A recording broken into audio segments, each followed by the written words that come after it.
నమస్తే. ఈరోజు మన స్టూడియోలో ప్రముఖ ఆధ్యాత్మికవేత్త ఆస్ట్రాలజర్ బ్రహ్మశ్రీ సుభాష్ శర్మ గారు మనతో ఉన్నారు. సో గురువు గారితో మాట్లాడేద్దాం. నమస్కారం గురువు. శ్రీమాత్రే. సో అక్టోబర్ మాసం విశేషంగా మకర రాశి వారి పరిస్థితి ఏ విధంగా ఉండబోతుంది? ఏళ్ళనాటి శని అయితే అయిపోయింది. ప్రజెంట్ మీరు రిలాక్స్గా ఉండొచ్చా, లేదంటే ఇంకేదైనా ఇష్యూస్ ఉన్నాయా? మనకు విజయదశమి ఉంది, ధనత్రయోదశి ఉంది, దీపావళి ఉంది. ఈ పండుగలు ఎలా వినియోగించుకొని మంచి ఫలితాలు వీలు పొందొచ్చు అంటారు? తప్పకుండా తెలియజేస్తానండి. ముందుగా ప్రేక్షకులందరికీ శ్రీమాత్రే నమః, శ్రీ గురుభ్యో నమః.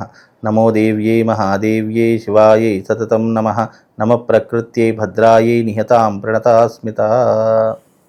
మకర రాశి వారి యొక్క స్వభావం ఎలా ఉంటుంది అంటే గనక ముక్కుసూటిగా మాట్లాడేటటువంటి స్వభావము, ఎప్పుడూ కూడా ధైర్యము, సాహసము ఇవన్నీ కూడా ఎక్కువగా గుణాలు వాళ్ళకు ఉన్నటువంటి వాటిలో ఈ మకర రాశి వారు ఒకరు అని చెప్పుకోవచ్చు. అందులోనూ వీరు ఏ పనిని ప్రారంభం చేసినా అది కంప్లీట్ అయ్యేంత వరకు మరో పని పెట్టుకునేటటువంటి వ్యక్తులు వీళ్ళు. అలాగే స్త్రీలలో కూడా ఓర్పు సహనం ఎక్కువగా ఉన్నటువంటి వ్యక్తులు, పురుషులలో ముఖ్యంగా కోపం ఆవేశం ఎక్కువగా ఉన్నటువంటి వ్యక్తులు కూడా మకర రాశి వారు అని చెప్పుకోవచ్చు. ఎందుకంటే మకర రాశికి అధిపతి శని అవుతాడు కాబట్టి శని యొక్క తత్వాలు కొన్ని ఈ మనుషులలో కూడా ఉంటాయి కాబట్టి అలా మగవాళ్ళలో చెప్పుకోవచ్చు. ఆడవాళ్ళలో ఏంటి అంటే కనుక ఏ విషయాన్ని దాచుకోలేరు, ఏ రహస్యాన్ని కూడా దాచుకోకుండా వెంటనే బయట పెట్టేస్తూ ఉంటారు. అలాగే వీళ్ళకు మజ్జుతనం ఎక్కువగా ఉంటుంది. మజ్జు అంటే లేజీతనం ఎక్కువగా ఉంటుంది. ఎప్పుడూ కూడా ఏదైనా పని చేస్తే మాత్రం తప్పకుండా చేస్తూ ఉంటారు. కానీ అందులో ఏదైనా లోపం జరిగిందంటే ఆ పనిని పక్కన పడేసి వేరే పనిలోకి వెళ్ళిపోతూ ఉంటారు. అలాగే వీళ్ళకు ముఖ్యంగా దైవికపరమైనటువంటి భక్తి అంటే విపరీతంగా ఎక్కువగా ఉంటుంది. అలాగే భగవంతుడు అంటే నమ్మకం, విశ్వాసం ఎక్కువగా ఉన్నటువంటి వ్యక్తులు. ముఖ్యంగా వీళ్ళకి ఏంటి అని అంటే కనుక అకాల భోజనం చేయడము, నిద్ర సరిగ్గా పట్టకపోవడము, వేళ తప్పినటువంటి భోజనం చేయడము, వీళ్ళకి ఇష్టమైతే గనక ఎంతకైనా తెగిస్తారు. వీళ్ళతో కష్టము అని అనుకుంటే వాళ్ళ జోలికి కూడా వెళ్ళనటువంటి వ్యక్తులు ఈ మకర రాశి వారు అని చెప్పుకోవచ్చు. ఈ మకర రాశి వారికి ఈ మాసము చాలా బాగుంది అని చెప్పుకోవచ్చు. ముఖ్యంగా అనుకున్నటువంటి పనులు అన్ని సకాలంలో పూర్తి చేసుకోగలుగుతూ ఉంటారు. ఆశించినటువంటి ఫలితాలు వస్తూ ఉంటాయి. వృత్తి వ్యాపారాలలో మంచి లాభాలు సంపాదిస్తూ ఉంటారు. అలాగే ఆరోగ్యం పట్ల శ్రద్ధ వహిస్తూ ఉంటారు. పూర్వీకుల ఆస్తులు కలిసి రావడం కానీ, కోర్టు వ్యవహారాదులు, పోలీస్ స్టేషన్ వ్యవహారాదులు, ఏదైనా చిక్కులు చికాకుల్లో సమస్యల్లో ఇరుక్కున్నటువంటి వారికి ఈ మాసము ఎంతో కొంత బయటపడేటటువంటి అవకాశము తప్పకుండా కనిపిస్తుంది. కాబట్టి మకర రాశి వారికి అనుకున్నటువంటి విధంగా అన్నీ కూడా జరిగిపోయేటటువంటి లక్షణాలు ఉంటాయి. వృత్తి వ్యాపారాదుల్లో మంచి లాభాలు గడిస్తూ ఉంటారు. ప్రమోషన్స్ వచ్చేటటువంటి అవకాశం ఉంటుంది. సాఫ్ట్వేర్ రంగంలో ఉన్నటువంటి వారికి మంచి మంచి అవకాశాలు అంటే కంపెనీ ఆఫర్స్ ఎక్కువగా ఇచ్చి వాళ్ళ వైపు తిప్పుకునేటటువంటి అవకాశాలు రావడము.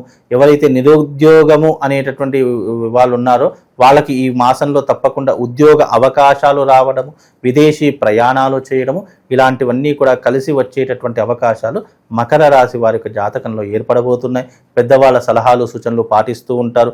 అనుకున్నటువంటి విషయాలు సకాలంలో పూర్తి చేసుకోగలుగుతూ ఉంటారు.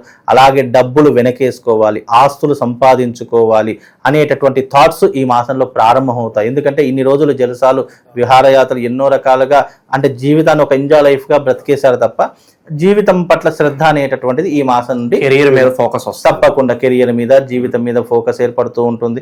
ఒక ఇల్లు తీసుకోవడానికో, స్థలం తీసుకోవడానికో చాలా తాపత్రయపడుతూ ఉంటారు. దానికోసం డబ్బులు కూడబెడుతూ ఉంటారు. ఈ మాసంలో ఏదైనా విలువైనటువంటి వస్తువులు, బంగారం కావచ్చు, ఇల్లు కావచ్చు, స్థలం కావచ్చు, ఏదో ఒకటి తీసుకునేటటువంటి అవకాశాలు మకర రాశి వారికి ఈ మాసంలో ఏర్పడతాయండి. సార్, బయట పరిస్థితులు చూస్తున్నాము. ఈ అక్రమ సంబంధాల వల్ల వీళ్ళు వైవాహిక జీవితంలో ఇబ్బందులు వచ్చే అవకాశం కనిపిస్తుంది. అంటే ఎవరో ఒకరు ఇంటర్ఫిరెన్స్ వల్ల తప్పకుండా మకర రాశి వారికి అక్రమ సంబంధం అనేటటువంటిది వాళ్ళ జాతక ప్రకారంగా నిర్ణయం చేయడం జరుగుతుంది. ఎందుకంటే ప్రతి మకర రాశి వాళ్ళలో పుట్టిన ప్రతి ఒక్కరికి ఇలాంటి సంబంధాలు ఏర్పరచుకుంటారు అనేటటువంటి గ్యారంటీ ఉండదు. కొన్ని వాళ్ళ యొక్క పరిస్థితులు, కాలము, అలాగే వాళ్ళు చేసేటటువంటి యొక్క విధానాలు, పద్ధతులను బట్టి అవి జాతకంలో ఉన్నటువంటి ప్లానెటరీ పొజిషన్. ఎప్పుడైనా అక్రమ సంబంధాలు ఎలా ఉంటాయి అంటే కనుక అంటే వివాహం అయిన తర్వాత తన భార్యతో కాకుండా పరాయి స్త్రీతో ఎవరైతే ఈ యొక్క వివాహేతర సంబంధం పెట్టుకున్నారో వాళ్ళు ఎలా పెట్టుకుంటారంటే జాతకంలో కుజుడు ఉన్న అంటే లగ్నంలో కుజుడు ఉన్న లగ్నస్థానం నుంచి సప్తమంలో అంటే కళత్ర స్థానం అంటారు. సప్తమంలో శుక్రుడు శనితో కలిసి ఉన్న, కుజుడితో కలిసి ఉన్న, రాహు కేతువుతో కలిసి ఉన్న వివాహేతర సంబంధాలు ఎక్కువగా జరిగేటటువంటి అవకాశాలు చాలా మందికి. అంటే ఆడవాళ్లతో మాట్లాడితే నా మొగుడికి ఎక్కడ అక్రమ సంబంధం ఉంటుందో అని చెప్పి భయపడేటటువంటి జనాలు చాలా మంది ఉన్నారు స్త్రీలలో. కానీ కొంతమంది వృత్తిపరంగా మాట్లాడొచ్చండి, కొంతమంది మామూలుగా వేరే విషయాల వల్ల మాట్లాడొచ్చు. అందరికీ మాట్లాడిన ప్రతి ఒక్కరికి వివాహేతర సంబంధం అంటగడతానంటే అది కుదరదు. జాతకం అంటే అలా తెలుసుకోవాలి అంటే జాతకంలో వాళ్ళ ప్లానటరీ పొజిషన్లో దీంట్లో ఈ జాతకంలో తప్పకుండా వివాహేతర సంబంధం ఉంది అని జాతకంలో తెలిస్తే తప్పకుండా అది ఉంటుంది. లేదు ఇది క్యాజువల్గా వాళ్ళ యొక్క వృత్తిపరంగానో స్నేహపరంగానో లేదు అంటే ఇతరితర కారణాల వల్ల ఏదో అటాచ్మెంట్ ఉంటుంది, కానీ అది వివాహేతర సంబంధం అని మనం చెప్పడానికి అవకాశం ఉండదు. కాబట్టి ప్రతి ఒక్క స్త్రీ ఆలోచించాల్సింది ఏంటంటే మాట్లాడిన ప్రతి ఒక్క స్త్రీ ఇతను ఆడవాళ్ళతో ఎక్కువగా మాట్లాడుతున్నాడు, ఆడవాళ్ళతో ఎక్కువగా ట్రావెల్ చేస్తున్నాడు, ఏదైనా పెట్టుకున్నాడు అక్రమ సంబంధం అని చెప్పి చాలా మంది భయపడి వాళ్ళ కాపురాలను నాశనం చేసుకుంటున్నారు. ఇది చాలా మట్టుకు గుర్తుపెట్టుకోండి. మాట్లాడుతున్నారు అని అంటే కనుక దానికి 1,000,000 కారణాలు ఉంటాయి.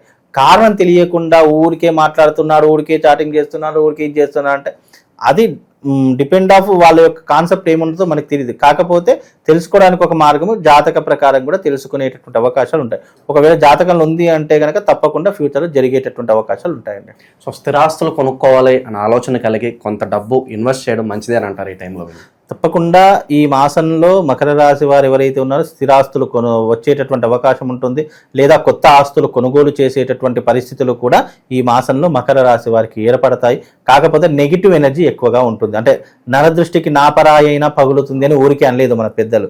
కనుక ఎవరైతే ఈ మకర రాశి వారికి ఈ మాసంలో నెగిటివ్ ఇంపాక్ట్, నరఘోష, నరపీడ ఎక్కువగా ఏర్పడేటటువంటి అవకాశము ఈ మాసంలో ఉంటుంది. మిగతాదంతా ఓవరాల్గా అంతా బాగానే ఉంది. ఒక నరదృష్టి వల్ల, నరపీడ వల్ల కొద్దిగా ఆరోగ్యపరంగా, మానసిక పరంగా కొద్దిగా ఇబ్బందులు పడేటటువంటి అవకాశాలు ఏర్పడతాయి. నరదృష్టి వల్ల ఏమవుతుందంటే మనకు జరిగేటటువంటి మంచి కూడా ఒక్కొక్కసారి చెడుగా మారిపోతూ ఉంటుంది. చాలా మంది జీవితాల్లో ఏమవుతుంది అంటే కనుక మన యోగం బాగున్నా, మన అదృష్టం బాగున్నా నరదృష్టికి అవన్నీ రివర్స్ అయిపోతూ ఉంటాయి. అలాంటి జీవితాలు చాలా మంది అనుభవిస్తున్నారు. ఎలా ఉంటాయి అంటారు ఇవి దృష్టి ఉంటే? నరదృష్టి ఉండడం వల్ల, నరదృష్టి వల్ల ఏమవుతుంది అని అంటే గనక మొట్టమొదటిగా ఆరోగ్యం దెబ్బతింటుంది, రెండవది ధన నష్టం జరుగుతుంది, మూడవది ఫ్యామిలీల మధ్య వేరియేషన్స్ వచ్చేస్తాయి. ఈ మూడు ప్రధానంగా నరదృష్టి వల్లనే జరుగుతాయి. మిగతావన్నీ మన చేతిలో కామన్, అవి ఉన్నా పోయినా పెద్ద నష్టము ఫరకేం పడదు. కానీ నరదృష్టి వల్ల ఈ మూడు కోల్పోయారు అని అనుకుంటే మనిషి జీవితం సర్వనాశనమే. కనుక నరదృష్టి వల్ల ఈ మూడు కూడా ఏర్పడతాయి. ఫ్యామిలీలో ఇబ్బందులు, ధన నష్టం జరగడము, వృత్తి వ్యాపారాదుల్లో ఇబ్బందులు, ఇవి తప్పకుండా జరుగుతూ ఉంటాయి. కనుక నరదృష్టి వల్ల కొద్దిగా ఇబ్బందులు ఉన్నాయి కాబట్టి అవి కొద్దిగా చూసుకునే ప్రయత్నం చేయండి. ఓకే, మరి పరిష్కార మార్గం ఏంటంటారు? ఎలాంటి రెమెడీస్ చేసుకుంటే బాగుంటుంది అంటారు వీటికి?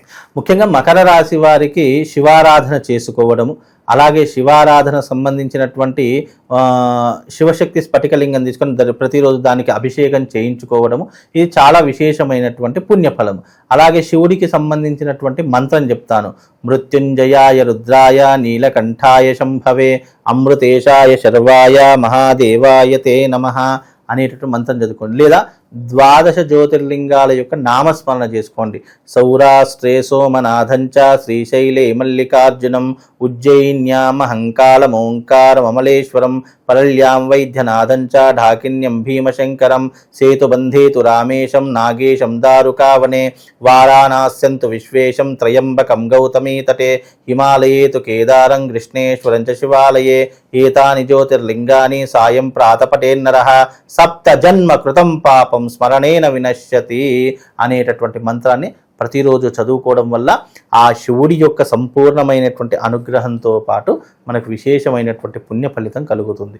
మరొక అవకాశం వీళ్ళకి ఏం కల్పిస్తారంటే, మనకు అక్టోబరు 19వ తారీఖు రోజున ధనత్రయోదశి రావడం జరుగుతుంది. ధనత్రయోదశి రోజున నేను ఒక మహత్కార్యాన్ని సంకల్పం చేసుకున్నాను. ధనత్రయోదశి రోజున జరిగేటటువంటి యాగము, ఈ ధనత్రయోదశి యాగంలో ఈ మకర రాశి వారు ఎవరైనా ఆర్థిక పరిస్థితులు బాగా లేకపోయినా, నెగిటివ్ ఎనర్జీ ఎక్కువగా ఉన్నా, కుటుంబంలో కలతలున్నా, ఏవైనా ప్రాబ్లమ్స్ ఉంటే తప్పకుండా ఈ ధనత్రయోదశి రోజున జరిగేటటువంటి ఈ మహాయాగంలో పాల్గొనండి.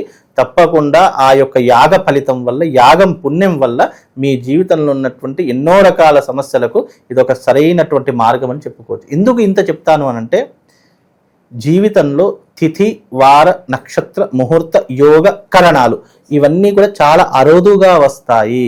అంటే చాలా పెద్దవాళ్ళు ఒక సామెత చెప్తారు, దీపం ఉండగానే ఇల్లు చక్కబెట్టుకోవాలి అని. ఎందుకన్నారు అని అంటే కనుక వెలుతురులో మనం ఏం చేసినా కూడా వెలుతురులో చేయాలి. ఒక్కసారి చీకట్లోకి వెళ్ళామనుకోండి, అది పామో తెలియదు, తాడో తెలియదు. అలాంటి సమయాల్లో మనం ఏం చేసినా అక్కడ నెగిటివ్ అనిపిస్తుంది.